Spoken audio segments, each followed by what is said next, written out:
Ada yang bilang, dengan setiap generasi, kita jadi semakin dingin dan kepercayaan terasa makin jauh. Orang tua itu bertanya pada Lusu, saya sebut sebagai Budi saja. Kalau kamu punya kekuatan besar, apa kamu akan memikul tanggung jawab yang lebih besar? Budi menolak sambil berkata, walaupun rating dan review manhwa ini sangat memuaskan, tanggung jawabku adalah bertahan hidup dan menjaga Xiaoyu. Dan jika aku tewas saat menanggung beban itu, manhwa ini mau gimana lanjut tanpa aku? Rekan-rekannya hanya bisa ketawa, ya sudah kamu langsung mulai ceritamu saja. Yokoso di ruang wibu. Gas langsung kita nonton. Ketika Budi keluar dari reruntuhan dan berjalan pulang, dia menemukan Xiaoyu menunggunya di atas pohon dekat reruntuhan. Xiaoyu, setelah melihat Budi, dengan gugup melirik ke sekeliling, mengangkat tangannya, lalu kembali melirik ke arahnya. Budi dan Xiaoyu tumbuh bersama di panti asuhan. Meskipun tidak sedarah, mereka telah menjadi alasan satu sama lain untuk terus bertahan. Kisah mereka benar-benar menghangatkan hatiku. Hari itu, Xiaoyu diam-diam pergi untuk mencuri sisa ampas obat dari provinsi sebelah, tapi ketahuan oleh Budi. Dia mulai menasihatinya, tapi Xiaoyu sudah lelah dengan segala alasan Budi. Dia hanya ingin makan. Budi tidak punya pilihan selain menyeretnya pergi, tapi ternyata gadis itu tidak mau bergerak. Budi akhirnya mengeluarkan jurus pamungkasnya, gimana kalau kita makan mie instan? Xiaoyu langsung berubah jadi malaikat penurut. Aku tahu Budi sayang aku. Namun, saat Xiaoyu mengembalikan panci obat, Budi langsung berubah sikapnya. Xiaoyu pun marah besar dan hampir saja mengacak-acak tempat itu. Budi yang kelaparan, cuma punya sebutir kenari kecil yang sudah dia simpan sejak kecil. Saat dia mencoba menenangkan Xiaoyu, gadis itu malah menggigit tangannya. Ini jadi momen tak terlupakan lagi baginya. Dia buru-buru janji akan beli makanan, sambil bercanda kalau tidak, tangannya bisa-bisa dimakan Xiaoyu. Saat Budi hendak mengambil mie instan, Bibi Lin datang membawa bakso, katanya dia membuat terlalu banyak dan tidak mau mubazir. Tindakan hangat ini membuat Xiaoyu dan Budi benar-benar menghargai kebaikan Bibi Lin. Melihat bakso panas itu, Xiaoyu pun girang bukan main. Mengingat betapa beratnya hidup Budi belakangan ini, Xiaoyu mengambil satu bakso dari mangkuknya sendiri dan memindahkannya ke mangkuk Budi. Lalu, teringat betapa gelap dan dinginnya di luar sana, dia menambahkan satu lagi. Seolah-olah Budi selalu menyisakan yang terbaik untuknya. Tubuhnya yang kecil dan rapuh butuh asupan, jadi saat Budi keluar membeli mie instan, Xiaoyu menambah satu bakso lagi ke mangkuknya. Saat Budi melihat kembang api, ia memotretnya dan mengirimkannya ke Xiaoyu, ingin berbagi momen itu. Diam-diam ia memutuskan tahun depan akan menyalakan kembang api bersama Xiaoyu, tapi ia tak menyadari ada truk yang melaju kencang. Yang ia dengar hanya suara dentuman keras, dan tubuh Budi terlempar jauh. Pikiran terakhirnya sebelum kehilangan kesadaran, ia bukan khawatir kehilangan nyawanya, melainkan menyesal belum menepati janjinya pada Xiaoyu. Kenari yang telah ia kenakan selama bertahun-tahun tiba-tiba memancarkan cahaya menyilaukan, mengalir ke tubuh Budi, dan lenyap seketika. Sopir truk itu dipenuhi kecemasan dan ketakutan, keluar untuk memeriksa keadaannya. Sial banget, orang ini pasti sudah mati, pikirnya. Ketakutan, Budi bangun dan berkata, kamu bakal kena masalah. Mau damai atau jalan hukum? Kalau ada orang yang selalu potong topik obrolan, apa yang akan kamu lakukan? Tentu saja, kamu akan membalas mereka dengan setimpal. Selalu ada cara untuk menghadapi segala sesuatu. Budi tiba-tiba berkata, setelah kamu selesai makan, aku akan ajak kamu menumpuk salju. Sebentar saja, dia langsung lupa dengan apa yang baru saja terjadi dan melompat bahagia. Setelah mereka selesai makan, keduanya bermain dan bercanda di halaman. Tiba-tiba, sesuatu yang aneh terjadi di atap rumah. Gelombang api meluncur menuju rumah Budi. Dalam sekejap, seseorang muncul. Tak mungkin menebak sosok misterius itu laki-laki atau perempuan. Dia mengangkat tangan untuk memukul bola api itu. Dengan ledakan keras, api itu lenyap, menampakkan wajah keren dan mencolok. Orang itu melirik Budi dan Xiaoyu seolah sedang berpikir. Apa mungkin dua orang ini sebenarnya tokoh penting? Tiba-tiba, tatapan orang misterius itu menjadi tajam. Dengan suara desingan, sosok itu menghilang tanpa jejak, datang dan pergi seperti bayangan. Namun kedua anak yang bermain di halaman tetap tidak menyadari apa-apa. Sejak Budi masuk ke dalam, dia terus saja senyum-senyum sendiri menatap ponselnya, tidak sadar meski sudah dipanggil Xiaoyu berkali-kali. Dia pun menarik lengan Budi, ingin melihat apa yang sedang dilakukan Budi. Tapi saat melihat layar ponselnya, Xiaoyu malah tidak mengerti. Apa sih yang lucu dari itu?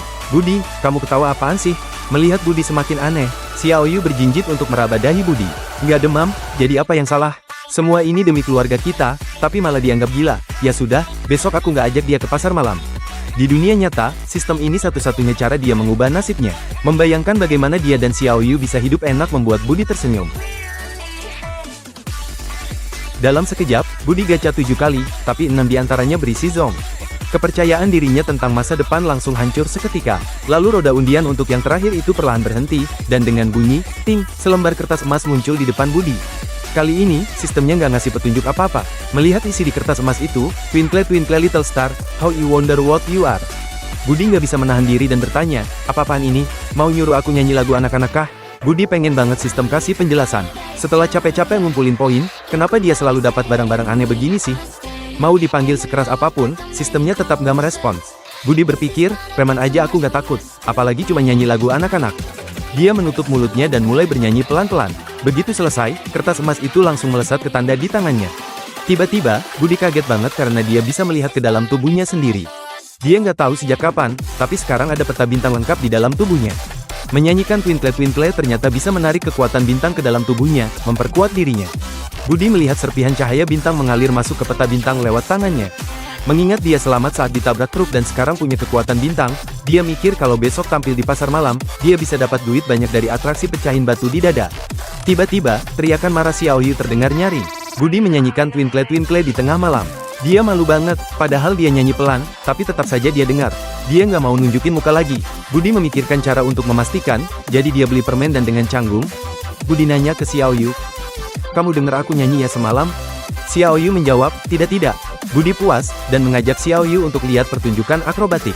Namun, Xiaoyu yang sedang makan permen bertanya, "Budi, kenapa kau menyanyikan Twinkle tadi malam?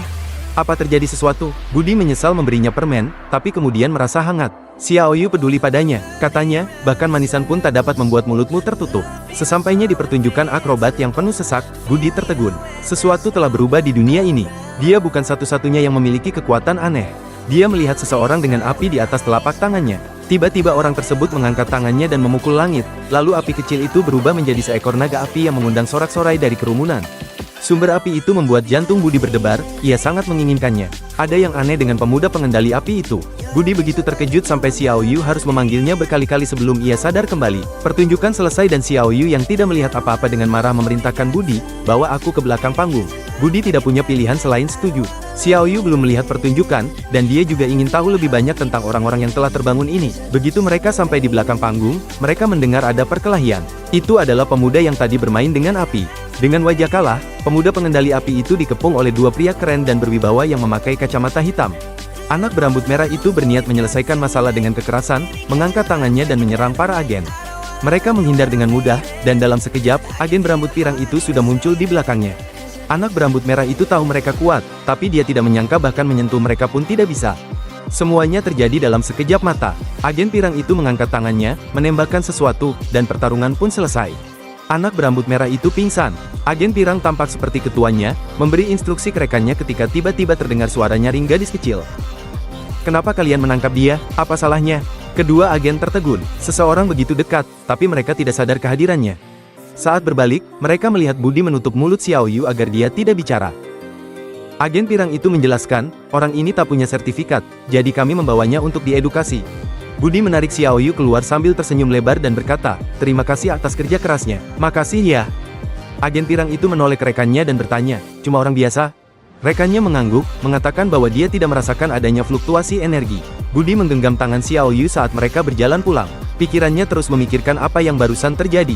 Sebenarnya siapa orang-orang itu? Kenapa mereka menangkap para pengguna kemampuan? Apa mereka melakukan eksperimen? Tidak mungkin. Aku sama sekali tidak boleh sampai ketahuan. Anak-anak dari keluarga miskin memang tumbuh dewasa lebih cepat. Xiaoyu memikirkan berbagai kemungkinan dan bertanya, "Budi, orang-orang itu mungkin juga pengguna kemampuan kan?" Budi tidak menjawab, malah balik bertanya, "Bagaimana kalau ada orang yang lebih kuat dari kita?" Xiaoyu menjawab, "Bukannya gampang. Kita tinggal jadi lebih kuat saja." Dia mengatakannya dengan santai, tapi Budi benar-benar memikirkannya. Benar juga, cukup jadi lebih kuat dari siapapun. Menjelang akhir tahun, kembang api menerangi langit malam. Kembang api melambangkan harapan agar segala sesuatu berjalan lancar dan impian terwujud di tahun yang akan datang. Tapi Budi dan Xiaoyu sama sekali tidak tahu bahwa ada sosok misterius diam-diam mengikuti mereka. Setelah itu ada seseorang menyapa Budi dengan antusias. "Hai, aku Ziwei, senang bertemu denganmu." Tapi dia malah tersenyum dan bertanya, "Seberapa senang?" Ziwei sampai kehabisan kata-kata. Dalam hati berpikir, logika macam apa itu? Bukannya dia juga harusnya bilang senang bertemu denganku? Saat Ziwei sadar dan hendak menjawab, dia baru menyadari Budi sudah pergi bersama Xiaoyu. Orang yang mengikuti Budi dan Xiaoyu adalah Ziwei. Dia ingin tahu apa yang terjadi barusan. Ziwei berpikir, ngobrol sama anak ini lebih susah daripada mengayunkan pedangku 5.000 kali. Tapi demi informasi, dia berteriak ke Budi, "Bisa kasih tahu aku apa yang barusan kamu lihat?" Budi dan Xiaoyu mengabaikannya. "Aku bukan orang jahat," teriak Ziwei, tapi Budi mengabaikannya. Seperti pepatah, jangan berbuat jahat, tapi waspada pada orang lain. Begitu sampai di rumah, Budi mengambil ponselnya, berharap bisa mengumpulkan poin dan menjadi lebih kuat. Dia melihat grup chat membahas pengguna kemampuan berambut merah di pasar malam ini. Saat dia membuka foto-fotonya, dia menemukan sesuatu yang baru. Apa mungkin mereka bisa membedakan antara pengguna kemampuan dan orang biasa? Makanya mereka sudah ada di sana sejak awal. Melihat Budi tampak sibuk sendiri, Xiao Yu menyenggolnya. Kenapa kamu tak punya teman? Cuma aku, nona muda ini yang tak keberatan nongkrong denganmu. Besok kita makan mie instan lagi ya. Budi mengusirnya. Dasar bocah, cepat tidur sana. Dalam mimpi ada makanan apa saja kok. Budi sudah tahu apa yang dipikirkan dia.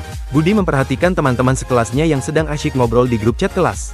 Apa mereka enggak menghubungiku karena takut ganggu aku? Ya sudahlah, aku yang chat duluan saja. Kita kan teman sekelas. Budi melihat poinnya yang terus bertambah dan merasa senang. Teman-teman sekelasnya terlalu baik memang. Tiba-tiba, Ziwei juga muncul. Budi berpikir, orang ini pelit sekali. Orang lain memberi 100 atau 290, tapi kamu hanya kasih 1 poin. Mungkin karena merasakan pikiran Budi, Ziwei tiba-tiba bersin, si pembuat onar yang gak pernah main sesuai aturan. Lain kali kita ketemu, aku gak akan kalah.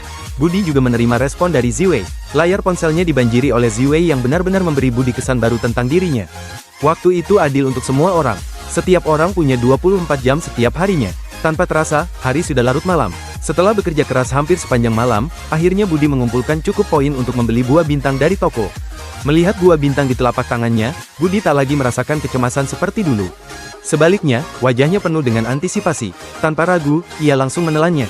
Perubahan apa yang akan dibawanya? Dalam sekejap, Budi merasakan kekuatan bintang mengalir bebas ke dalam tubuhnya, membanjiri dirinya dengan dahsyat. Bintang pertama dan kedua pun menyala. Saat Budi merasakan keadaannya, kepercayaan diri yang kuat muncul, tubuhnya diselimuti kekuatan bintang. Tiba-tiba, ia menghantam lantai dengan tinjunya, tubuh menyala dengan api membara. Sial, dengan pukulan itu, rumah ini mungkin tidak akan selamat.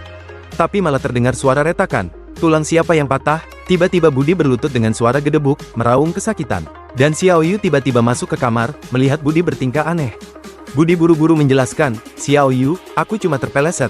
Apa aku mengganggu? Xiao Yu memanggilnya dan berkata, seseorang baru saja jatuh dari langit. Budi langsung merasa rileks.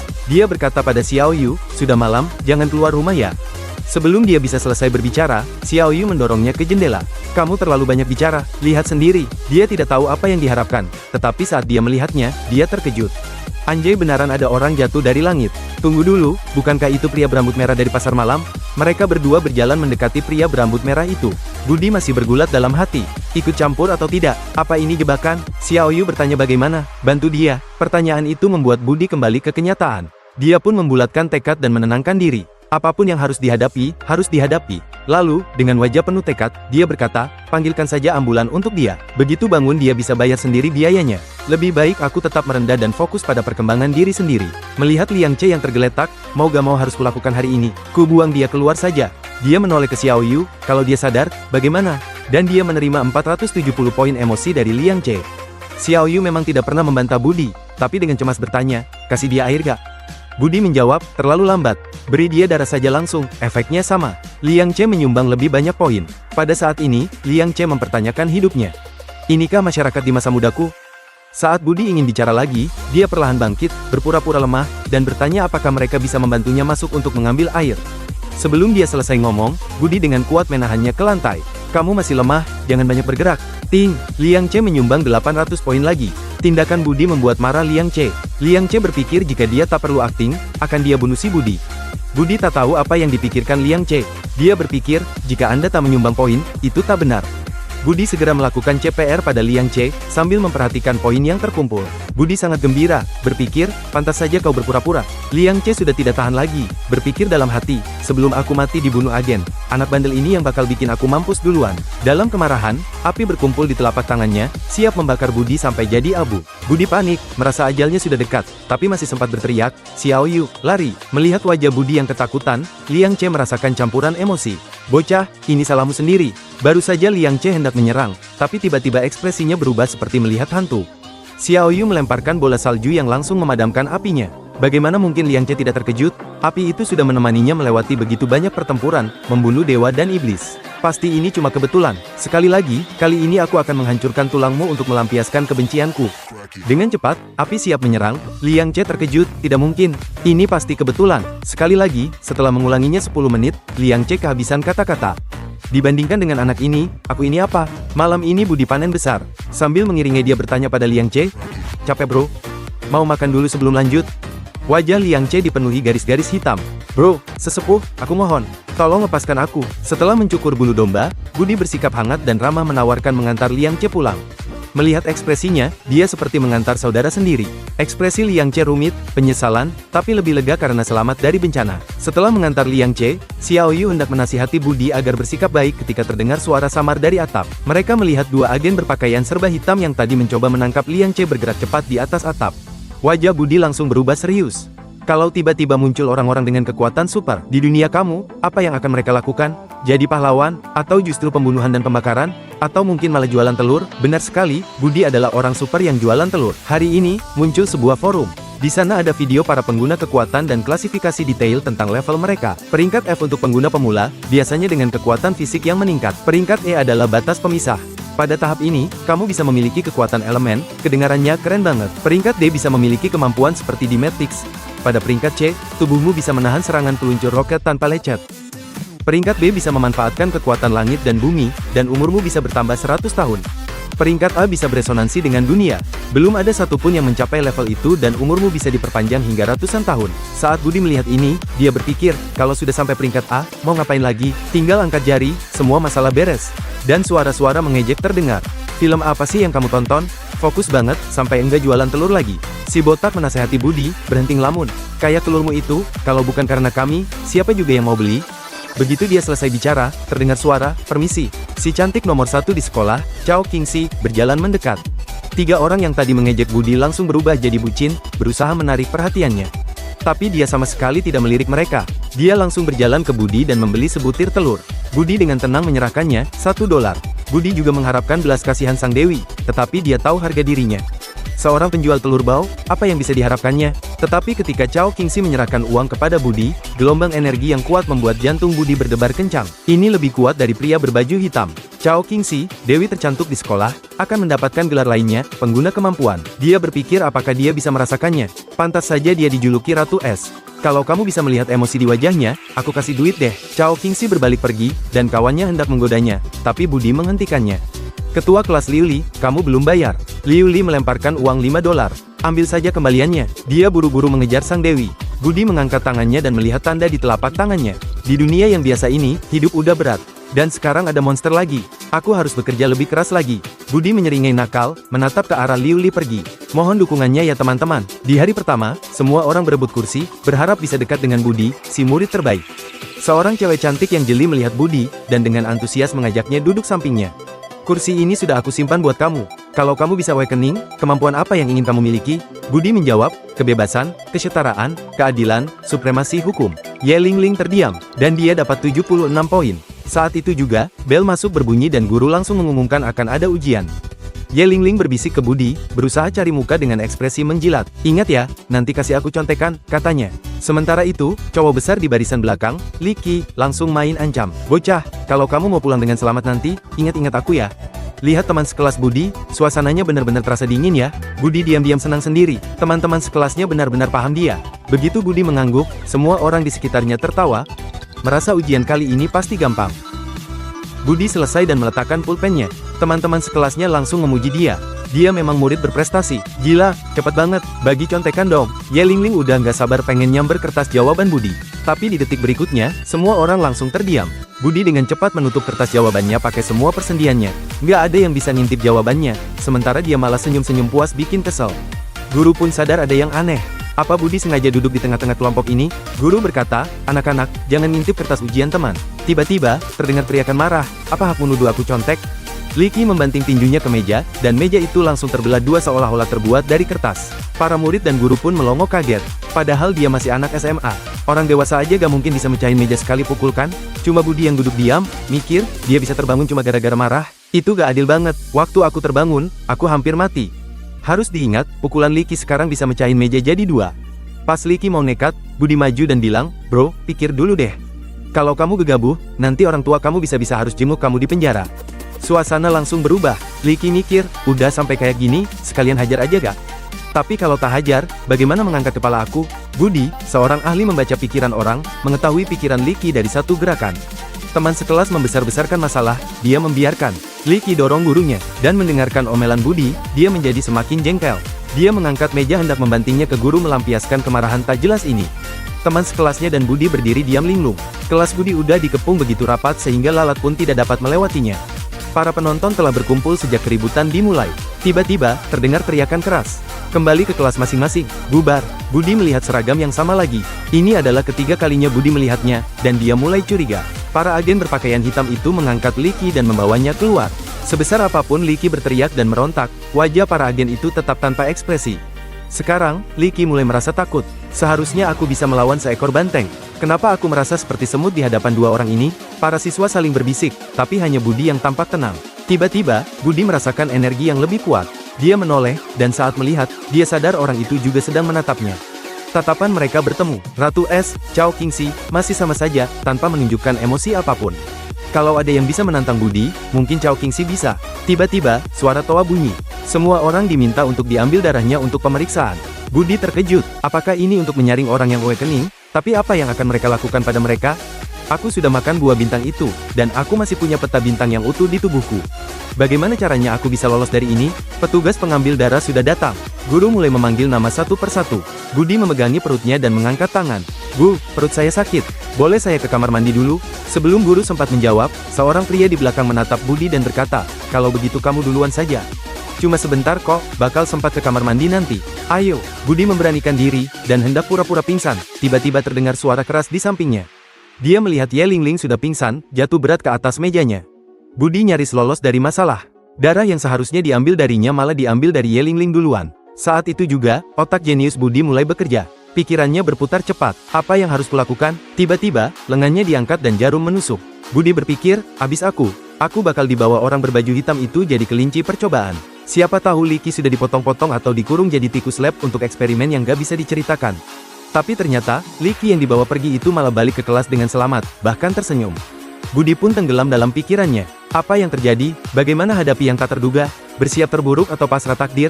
Budi memilih bersiap untuk yang terburuk. Melihat Licky kembali tanpa luka, Budi pun menghela napas lega. Licky bahkan membawa kabar yang menggemparkan.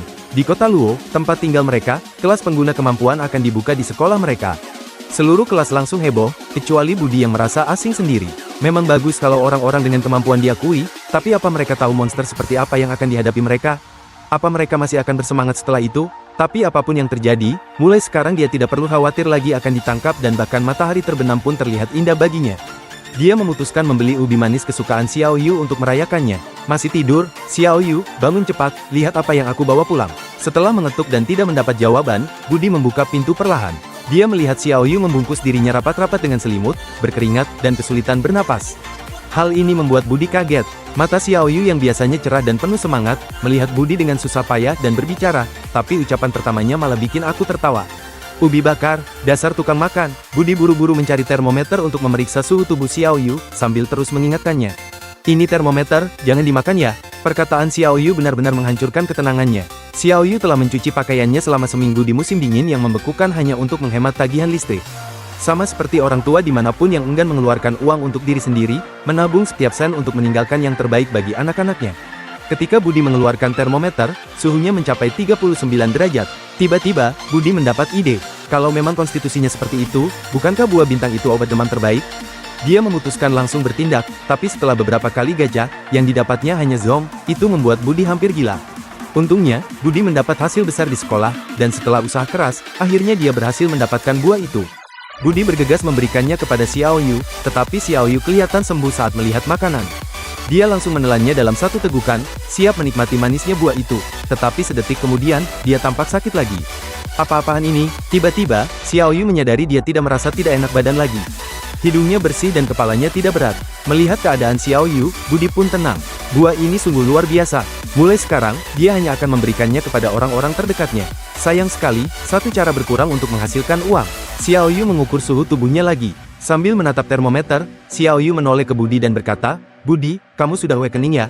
Budi bertanya, apakah kamu ingin menjadi pengguna kemampuan? Mereka terdiam. Budi berpikir, dunia ini adalah kuat makan lemak. Lemah adalah kejahatan. Pikiran Xiao Yu lebih sederhana. Aku ingin bersama Budi terus. Jadi aku tak boleh jadi beban. Xiao Yu dapat jawabannya dan menjawab tegas, mau. Budi menghela napas lega. Aku akan mencari cara, katanya.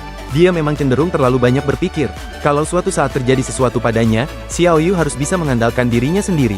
Tapi kemudian, ucapan Xiao Yu berikutnya hampir saja membuatnya kehilangan selera makan. Apa rencanamu? Nyanyi Twinkle Twinkle Little Star atau gimana? Saat menghadapi ketidakadilan, kita marah, tapi apakah kita benar-benar marah pada ketidakadilan atau kesal karena kita tidak diuntungkan? Menatap 3 buah di tangannya, Budi mendapat pemahaman dalam. Biasanya, kalau dia menyanyikan Twinkle Twinkle, perlu sebulan untuk menyalakan 1 bintang. Tapi setelah makan 2 biji buah, jadi setengah bulan. Buah ini tidak hanya memperkuat tubuh, tapi yang luar biasa, juga bisa mengubah bakat kultivasimu. Memikirkan hal ini, Budi bersemangat.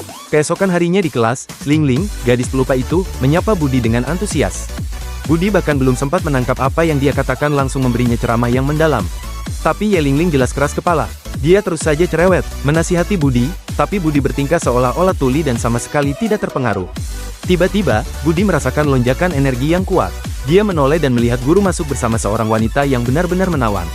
Saat mereka berjalan menuju podium, para murid langsung mulai berbisik-bisik dan bergumam. Hanya dengan satu lirikan, wanita cantik itu menyapu kelas dengan tatapannya dan ruangan langsung menjadi hening.